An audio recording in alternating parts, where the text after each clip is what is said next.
Assalamualaikum, nama saya Sarah Sofia Mafiz dari kumpulan 5 dan saya akan membentangkan pengenalan kertas kerja yang bertajuk Masalah Sosial dalam kalangan pelajar. Gejala sosial di negara kita kian meruncing dan berada di tahap yang membimbangkan. Ia melibatkan moral diri seseorang individu dan boleh diklasifikasikan sebagai satu jenayah di mata masyarakat. Hari demi hari, masalah sosial dalam kalangan pelajar seperti perlumbaan haram, seks bebas, pembuangan bayi, penyalahgunaan dadah, pergaduhan kumpulan dan lain-lain sering menjadi topik hangat. Seperti yang kita tahu, remaja tonggak masa hadapan. Para remaja adalah generasi yang akan menjadi pemangkin kemajuan sesebuah negara pada masa akan datang. Oleh itu, aktiviti dan tingkah laku mereka akan menjadi perhatian daripada semua lapisan masyarakat. Media massa sering memaparkan masalah sosial dan tingkah laku dalam kalangan pelajar. Masalah sosial yang melibatkan tingkah laku generasi-generasi pada masa kini akan memberikan impak yang tidak baik pada seluruh negara.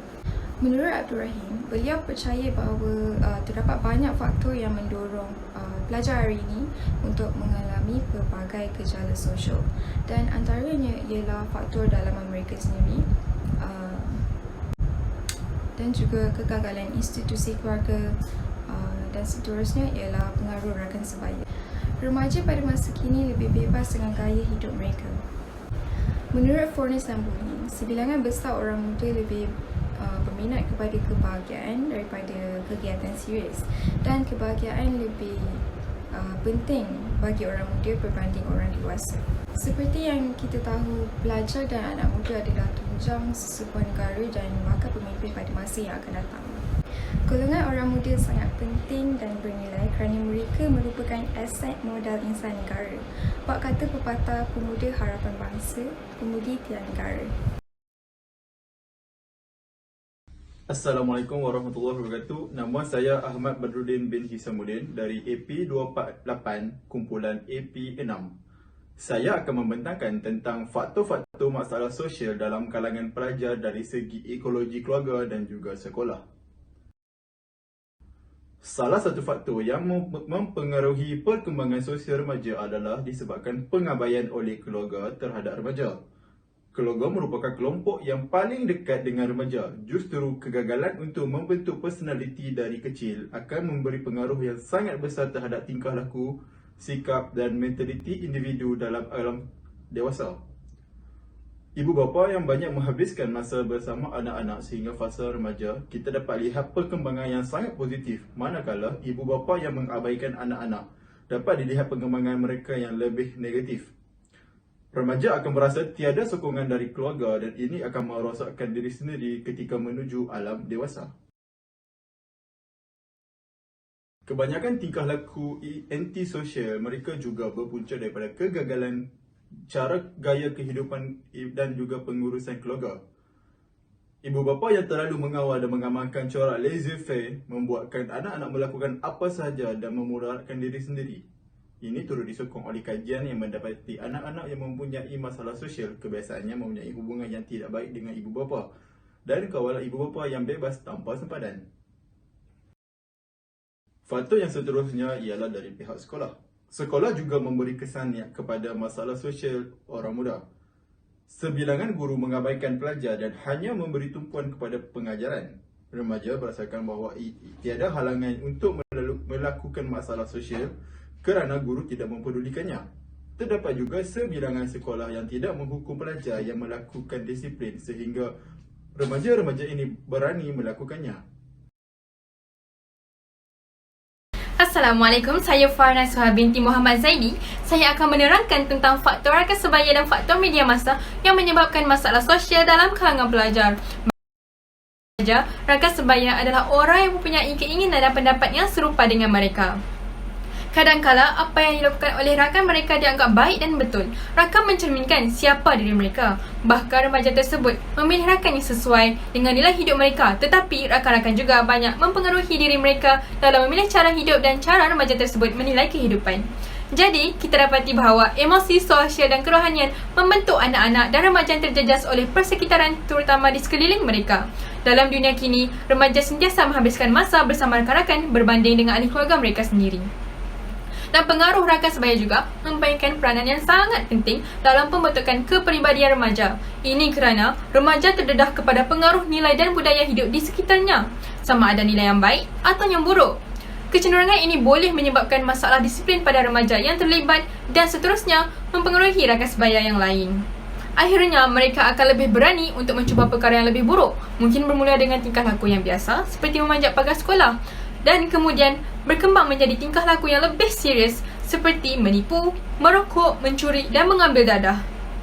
Oleh itu, kita sebagai orang dewasa harus membantu dan mendidik mereka ke jalan yang benar dan mengikut syariat Islam. Jangan biarkan mereka menjadi seperti lalang di tiup angin, kemana angin yang deras, ke situ condongnya. Perhatian, bimbingan dan kaunseling sangat penting untuk memastikan supaya mereka tidak mudah terpengaruh oleh faktor-faktor negatif dan berjaya membentuk kepribadian mulia, kepribadian terpuji dan kepribadian yang mempunyai harga diri yang tinggi. Seterusnya, faktor media massa. Pada era teknologi maklumat hari ini, berita dapat disampaikan dalam sekelip mata. Ada dua jenis media massa, iaitu media cetak seperti browser, majalah dan surat khabar. Manakala seterusnya media elektronik seperti internet, telefon pintar, televisyen dan radio. Walaupun begitu, media massa masih disalahgunakan dan menjadi salah satu penyebab utama gejala sosial. Tidak dinafikan bahawa media massa adalah faktor utama yang menyebabkan keruntuhan akhlak anak muda, terutama rancangan di televisyen dan telefon pintar lebih mementingkan hiburan daripada maklumat. Sebagai contoh, penayangan filem barat dan Hindustan yang tidak bertapis akan memberikan kesan buruk terhadap remaja kini. Babak erotik hanyalah perkara yang menggembirakan mereka. Oleh itu, apabila filem dilancarkan, tentunya remaja akan meniru gaya dan aksi artis idola mereka. Akibatnya, budaya seperti punk telah muncul dan tindakan telinga kiri lelaki, seks bebas dan lebih buruk lagi, semakin banyak bayi ditinggalkan. Secara tidak langsung, ia mencetuskan krisis identiti bagi remaja yang mencari pengenalan diri dan kemudian terlibat dalam gejala hedonisme ini. Kesimpulannya, media massa adalah salah satu pendorong utama kesan negatif gejala sosial remaja masa kini. Sekiranya perkara seperti ini berterusan tanpa langkah-langkah yang berat untuk menanganinya, sudah tentu gejala buruk akan menjadi budaya orang muda pada masa akan datang. Hasilnya adalah bahawa generasi muda akan menjadi robot hanya diperalat untuk kepentingan orang tertentu. Sekian sahaja daripada saya. Assalamualaikum. Nama saya Nur Takina Akila. Saya daripada AP 248.6. Saya akan membentangkan cadangan mengatasi masalah sosial dari aspek individu. Masalah sosial semakin meningkat dan berada di tahap yang kritikal. Oleh hal yang demikian, seseorang individu itu haruslah memperbaiki diri serta berfikiran rasional dalam bertindak. Kajian mendapati bahawa pelajar masa kini lebih mementingkan kebebasan serta ingin mencuba sesuatu yang baru dan bertindak seperti orang dewasa. Seseorang individu itu haruslah mempunyai matlamat hidup yang jelas bagi mengelakkan mereka terlibat dalam gejala negatif yang juga akan memberi kesan yang tidak baik dalam diri mereka. Selain itu, seseorang itu haruslah mengisi masa yang terluang dengan aktiviti yang bermanfaat bagi mengelakkan berlakunya gejala negatif yang melanda dalam diri mereka. Gejala negatif kerap berlaku kerana seseorang individu itu tidak mengisi masa dengan baik. Salah satu cara bagi mengelakkan masa lapang mereka terisi dengan perkara yang berfaedah adalah dengan melibatkan diri dengan aktiviti kemasyarakatan. Sebagai contoh, aktiviti gotong royong, mengedarkan bantuan bagi orang yang memerlukan serta menghadirkan diri dalam program amal dan memberikan sumbangan. Bukan itu sahaja, malahan bagi mengelakkan daripada terpilih jalan yang salah, seseorang haruslah bijak dalam memilih rakan. Ciri-ciri rakan yang baik adalah sentiasa membawa ke arah kebaikan dan meninggalkan larangan serta gejala negatif yang boleh merosakkan diri seseorang. Ini kerana rakan merupakan orang yang terdekat yang sentiasa bersama selepas keluarga. Pemilihan rakan yang baik akan mencerminkan diri kita, di mana jika kita bergaul dengan rakan yang mempunyai sifat dan kepribadian yang baik, ia juga akan menonjolkan diri kita ke arah yang lebih positif. Bukan itu sahaja, malahan bagi mengelakkan daripada terpilih jalan yang salah, seseorang haruslah bijak dalam memilih rakan. Ciri-ciri rakan yang baik adalah sentiasa membawa ke arah kebaikan dan meninggalkan larangan serta gejala negatif yang boleh merosakkan diri seseorang. Ini kerana rakan merupakan orang yang terdekat yang sentiasa bersama selepas keluarga. Pemilihan rakan yang baik akan mencerminkan diri kita, di mana jika kita bergaul dengan rakan yang mempunyai sifat dan kepribadian yang baik, ia juga akan menonjolkan diri kita ke arah yang lebih positif. Selain daripada pihak Kementerian Pendidikan, antara pihak yang bertanggungjawab dan dekat di kalangan pelajar adalah pihak kebajikan masyarakat, iaitu JKM. Tujuan pihak kebajikan masyarakat adalah menjaga kebajikan terhadap masyarakat, iaitu memberikan perlindungan, pemulihan, pencegahan dan sebagainya. Maka, Kementerian Kebajikan Masyarakat menjadi salah satu tunjang utama dalam menangani masalah sosial dalam kalangan pelajar. Berharap pihak JKM dapat memahami faktor utama yang menjadi punca para pelajar pada zaman kini terlibat dalam gejala sosial dan kemudian perlulah merancang modul ataupun kaedah perbualan, memberi bimbingan dan kaunseling kepada para belia di Malaysia.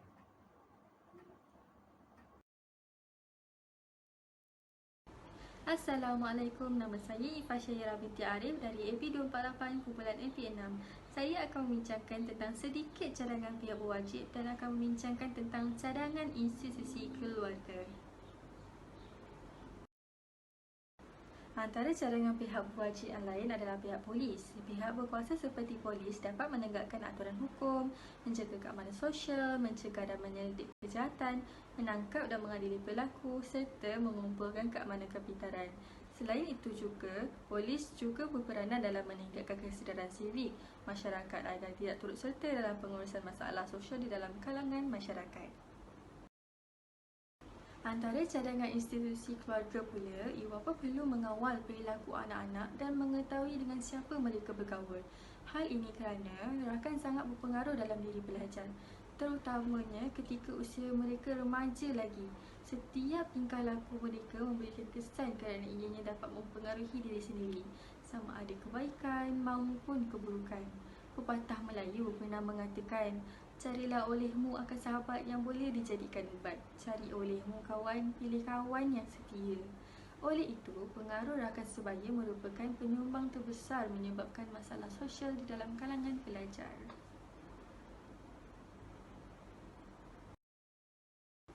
Di dalam Islam, kasih sayang ibu bapa terdiri daripada memberikan keperluan rohani kepada anak-anak mereka, selari dengan peribahasa Melayu, rumahku, syurgaku, sebagai institusi pendidikan dari keluarga. Di samping itu, ibu bapa merupakan guru memberikan didikan agama, iman dan juga akhlak. Berlakunya masalah akhlak anak-anak yang membimbangkan berpunca daripada ibu bapa yang alpa tentang tanggungjawab mereka. Bukan itu sahaja, tugas ibu bapa adalah membentuk disiplin dan peribadi anak-anak. Apabila ibu bapa cuai dalam memahami peranan mereka, anak-anak mula keliru dan hilang panduan bagi menjalani kehidupan harian mereka. Seterusnya, ibu bapa adalah seorang pendidik, penasihat dan pemimpin dari segi fizikal, mental dan rohani anak-anak. Pembentukan sesebuah akhlak seseorang terdiri daripada komunikasi ibu bapa, termasuklah mendengar keluhan anak-anak, memahami masalah mereka dan mengenali ketakutan anak-anak. Dengan komunikasi ibu bapa dapat membantu anak-anak yang memerlukan sokongan daripada keluarga, dan komunikasi ibu bapa dapat menjelaskan dengan tegas tentang perkara yang benar ataupun salah. Seperti peribahasa pernah mengatakan, anak bagaikan kain putih, ibu bapa yang mencorakkannya. Adab dan juga komunikasi antara ibu bapa dan anak-anak dapat mengeratkan lagi hubungan antara keluarga. Assalamualaikum, nama saya Kamil Fanazra Begum Hadafi dari AP248. Saya dari kumpulan AP5. Saya ingin membentangkan tentang kesimpulan. Pada era moden kini, gejala masalah sosial dalam kalangan remaja semakin berleluasa. Berbanding dengan tahun-tahun sebelumnya, di usia remaja mereka sering dibanggakan dengan akhlak yang dimiliki oleh diri mereka sendiri. Inilah masa yang sesuai untuk remaja membentuk sifatkan dirinya serta menentukan watak dan cara gaya hidupnya berasaskan didikan dan jagaan ibu bapa, pengalaman dan suasana persekitaran. Sekiranya remaja tidak mampu dalam pegangan nilai murni dan agama serta kurangnya bimbingan keluarga dan guru, mereka pasti mudah hanyut dengan penyakit sosial yang sentiasa menunggu mereka.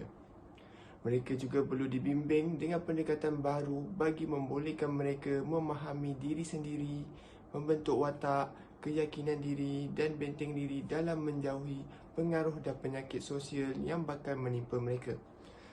Semua remaja juga diseru untuk membuat pilihan yang bijak dan menjadi contoh atau role model di antara satu sama lain sebagai rakan sebaya. Oleh itu, tiba masa bagi setiap masyarakat bekerjasama berganding bahu dalam mencari strategi paling berkesan untuk penyelesaian gejala sosial. Gunakan usia muda ini dengan penuh bijaksana dan hikmah untuk menuju ke tahap kecemerlangan diri dengan adanya amalan hidup positif lagi sederhana dalam setiap aspek kehidupan. Remaja akan mampu membawa negara ke abad dan iltizam baharu. Sekian, terima kasih daripada saya.